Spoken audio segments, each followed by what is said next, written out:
boys and girls, it's story time with Uncle Mike. Today's story is a Shakespearean play called A Midsummer Night's Dream. In A Midsummer Night's Dream, Shakespeare brings together two worlds, the human world of Athens and the fairy world of the woods outside the city. One world is ruled by law and the other by magic. And in both worlds, trouble is brewing. The fairy world and the human world are thrown into chaos by love, and Shakespeare pokes fun at how lovers behave. And he makes fun of the actors too. The characters in this play are Hermia, who's in love with Lysander. Lysander is in love with Hermia. Demetrius is engaged to Hermia. And Helena, who's Hermia's friend, is in love with Demetrius. There's also Oberon, king of the fairies. Titania, queen of the fairies. Puck, who's an elf. And Bottom, who's a weaver. The play takes place in Athens, in ancient Greece. A Midsummer Night's Dream. When the path of true love runs smoothly, the world seems a wonderful place, all bright skies and smiling faces. Unfortunately, true love has a habit of wandering off the path and getting lost. And when that happens, people's lives get lost too, in a tangle of misery. Take the love of Duke Theseus of Athens and Hippolyta, queen of the Amazons, for instance. They were to be married, and their happiness spread through the whole of Athens. People had decorated their houses with flowers and left lamps burning in their windows at night so that the streets twinkled like a city of stars. Everybody was joyful and excited as they prepared to celebrate the Duke's wedding day. Well, almost everybody. On the day before the royal wedding, two friends met by chance in the market square, golden-haired Hermia and black-haired Helena, both beautiful and both with secrets that made their hearts ache. For a while, the two friends chatted about nothing in particular. Then Helena noticed a look in Hermia's deep blue eyes that made her ask, "Is everything all right, Hermia?" Hermia looked so sad and serious. "I am to marry Demetrius tomorrow," she answered. "Demetrius," said Helena softly. Now her heart was aching worse than ever.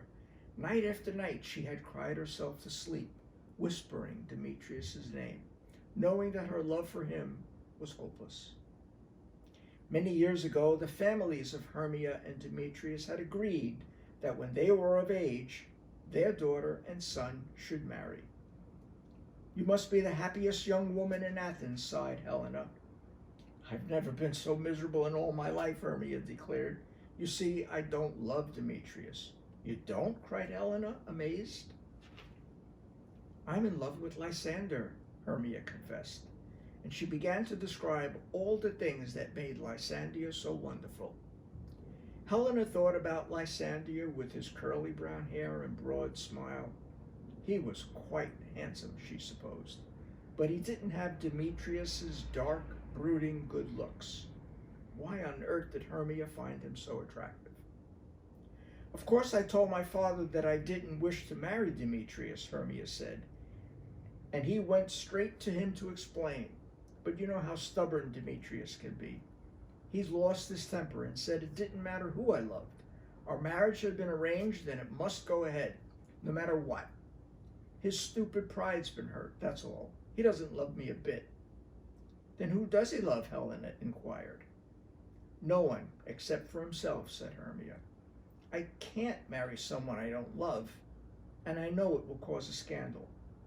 But Lysander and I are going to run away together." "When?" Helena asked.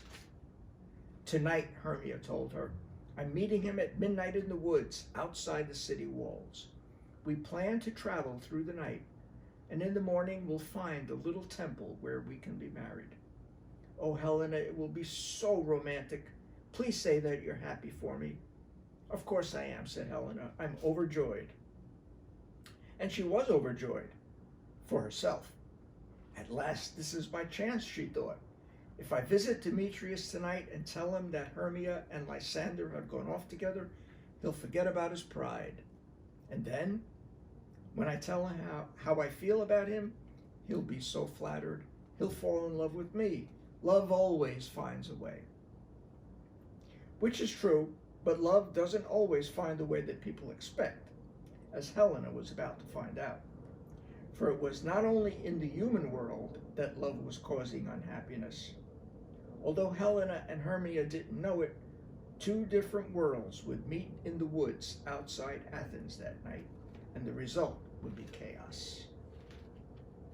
Oberon, king of the fairies, was a creature of darkness and shadows, while his wife, Queen Titania, was moonlight and silver. The two loved each other dearly, but they had quarreled bitterly.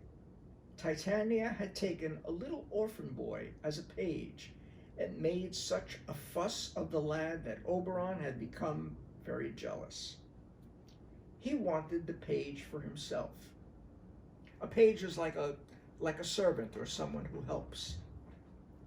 That midsummer's night in a clearing in the woods, Titania was singing to her page while fairy servants fluttered around her like glittering moths.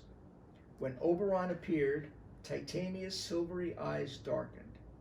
"Fairies, let us have this place at once," she said haughtily.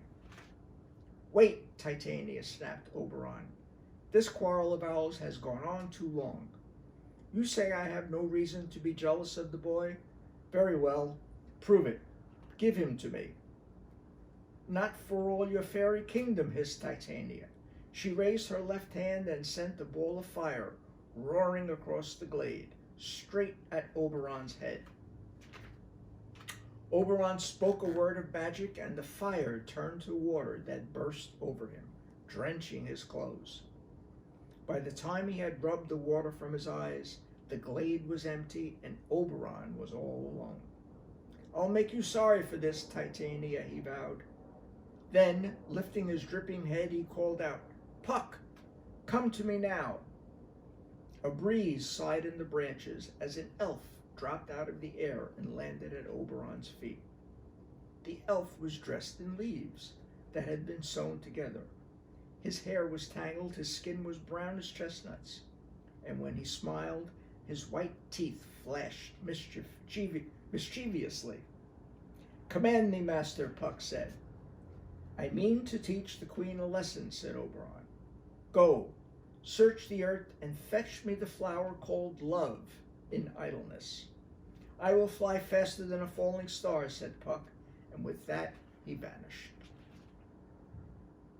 A cruel smile played on Oberon's lips. "When Titania is asleep, I will drop the juice of the flower in her eyes," he said to himself. "Its magic will make her fall in love with the first living thing she sees when she wakes. Perhaps a frog or a spider. She will make herself seem so ridiculous that she will beg me to break the spell, and I will, after she's given me the page." This plan pleased Oberon so much that he began to laugh, but his laugh was cut short when he heard human voices approaching. With a wave of his fingers, Oberon made himself vanish among the shadows. Demetrius, out searching for Hermia, halted in the middle of the glade while he considered which path to take. This gave Helena a chance to catch up with him. "Wait for me, Demetrius," she pleaded. Demetrius scowled at her. "For the last time, Helena, go home," he shouted angrily. "I can find Lysander and Hermia without your help." "But you don't understand," Helena exclaimed. "I love you. I've always loved you." She tried to put her arms around Demetrius, but he ducked away. "Well, I don't love you," he said roughly, "so go away and leave me alone." And he ran off through the moonlight. "Oh, Demetrius," sobbed Helena, running after him, "I would follow you through fire just to be near you." When the glade was once more still and silent, Oberon came out of the darkness. His face was thoughtful. "I must help that lovely maiden," he whispered. "I know how cruel it is to love someone whose heart is so cold." A wind brushed the fairy king's cheek, and there stood Puck, holding a sprig of glimmering white flowers. "Take 2 blossoms and search the woods for a young human couple," Oberon said to him. "Squeeze the juice of the petals into the young man's eyes, but do it when you are sure that the maiden will be the first thing he sees." "At once, master," Puck said with a bow, and he was gone. Then Oberon went to find Titania. He found her sleeping alone on the bank of violets, and the air was heavy with their sweet perfume. As he dropped juice from the magic flowers into Titania's eyes, Oberon murmured, "What you see when you awake, do it for your true love take."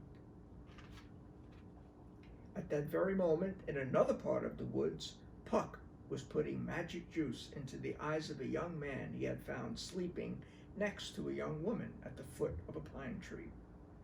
"When he wakes and sees her, his love for her will drive him mad," Puck giggled, and he leapt into the air like a grasshopper in a summer meadow. But as luck would have it, Puck had found the wrong couple. Those sleeping under the tree were Lysander and Hermia, who had got lost in the woods and exhausted themselves trying to find the way out. And as bad luck would also have it, a few seconds after Puck had left them, Helena wandered by, searching for Demetrius. Blinded by tears, Helena did not notice Lysander and Hermia until she stumbled over Lysandia's legs. He woke, saw her, and his eyes bulged like a frog as the magic went to work. "Lysander," gasped Helena, "what are you doing here? I mean, you mustn't be here. Get away, quickly. Demetrius is looking for you, and if he finds you—" Her voice trailed off. There was a strange look about Lysander, and it made her feel uncomfortable. "Why are you staring at me like that?" she asked. "Because at last I have found my own true love," said Lysander. "Helena, can't you see how much I love you?" Helena stepped back, laughing nervously. "Don't be silly, Lysander," she said. "You love Hermia, don't you?" "Hermia? Who is she?" said Lysander, scrambling to his feet. "How could I love anyone but you, with your eyes like stars, your hair as black as raven's wings, and your skin as soft as—" "That's quite enough of that," said Helena. "This is some sort of midsummer madness." "Madness? Yes, I'm mad," said Lysander, "mad with love for you. Come to my arms and cool the fires of my passion with your kisses." He moved toward Helena, but she turned and fled. Lysander followed her, shouting, "There's no escape from love, Helena. This was meant to be." Their loud voices and pounding footsteps woke Hermia. "Lysander, where are you?" she muttered sleepily. "Don't wander off on your own, my love. You might be eaten by a lion or a bear."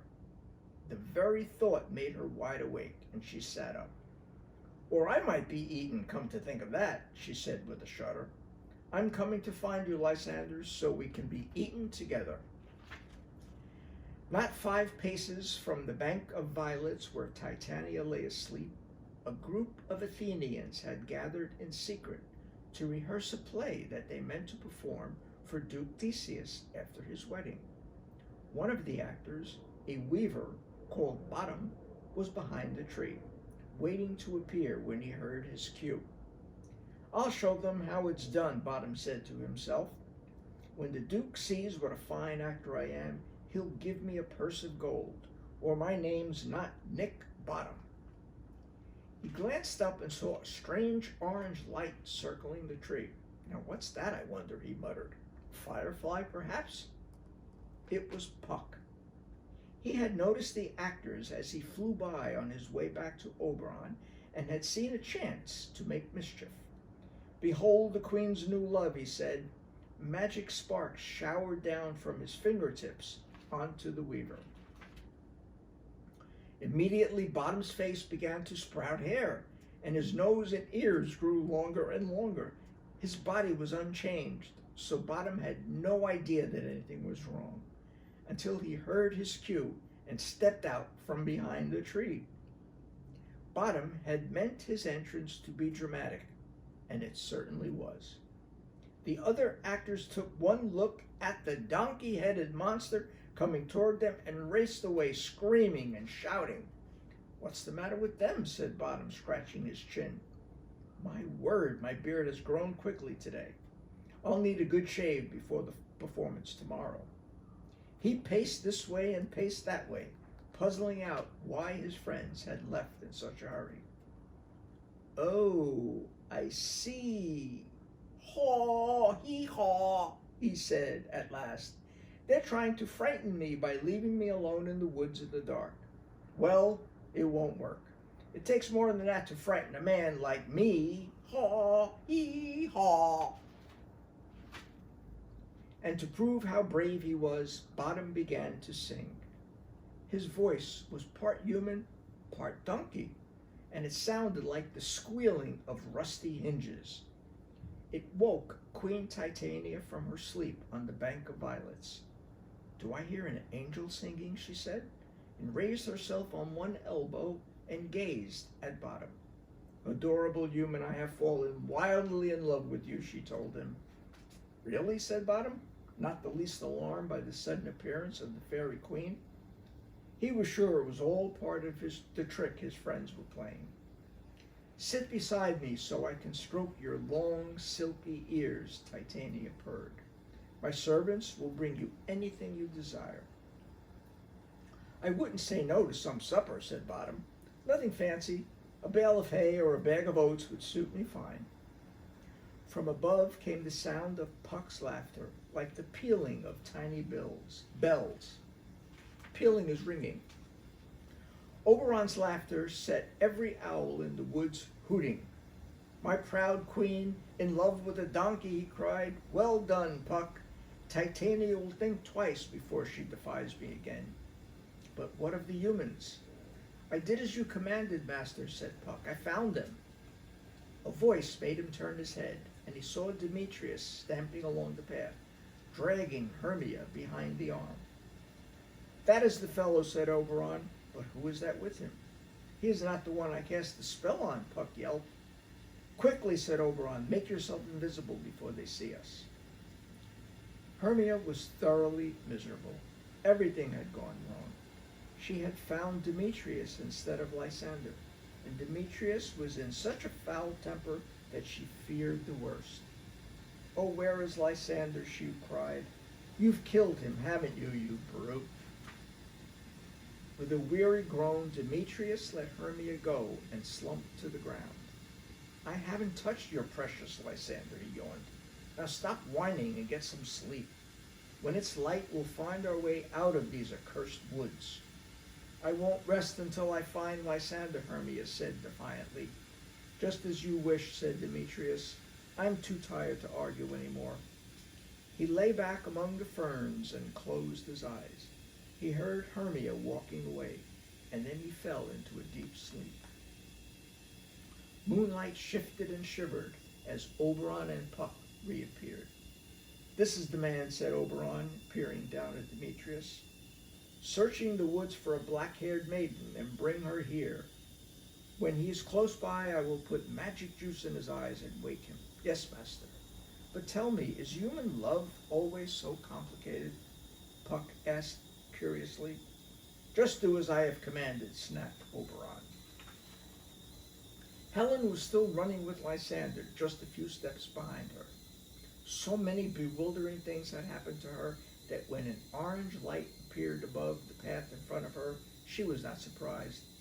In fact, a curious idea suddenly popped into her mind. Puck's magic had put it there. Helena became convinced that if she followed the light, it would lead her back to Athens and sanity. Over streams and through clearings the light led her, until at last she came to a deep thicket of ferns, where she paused for breath. Helena Marry me, she heard Lysander shout. I don't want you, she shouted back. I want Demetrius. And here I am, my love, said Demetrius, springing up out of the ferns nearby, his eyes glowing with magic. Hold me, let me melt in your sweetness. Helena did not bother to wonder why Demetrius had changed his mind. Her dreams had come true, and she was about to rush into his arms when Lysander ran between them. Keep away from her, Demetrius, Lysander said hotly. Helena is mine. Lysander, is that you? Called a voice. And Hermia came stumbling out of the bushes. Brambles had torn the hem of her dress, and there were leaves and twigs stuck in her hair. Thank the gods you're safe, she said, weeping for joy. Why did you leave me, my only love?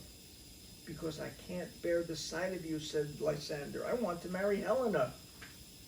So do I, Demetrius exclaimed, and since she can't marry the both of us, we'll have to settle the matter man to man. He pushed Lysander's chest, knocking him backward. Then Lysander pushed Demetrius. Hermia stared at Helena, her eyes blazing. You witch, you've stolen my Lysander, she screeched. I haven't stolen anybody, Helena replied angrily. This is all some cruel trick, isn't it? The three of you plotted together to make a fool of me, and I thought you were my friend. Our friendship ended when you took Lysander away from me, snarled Hermia. And there might have been a serious fight if Oberon had not cast a sleeping spell on all four of them.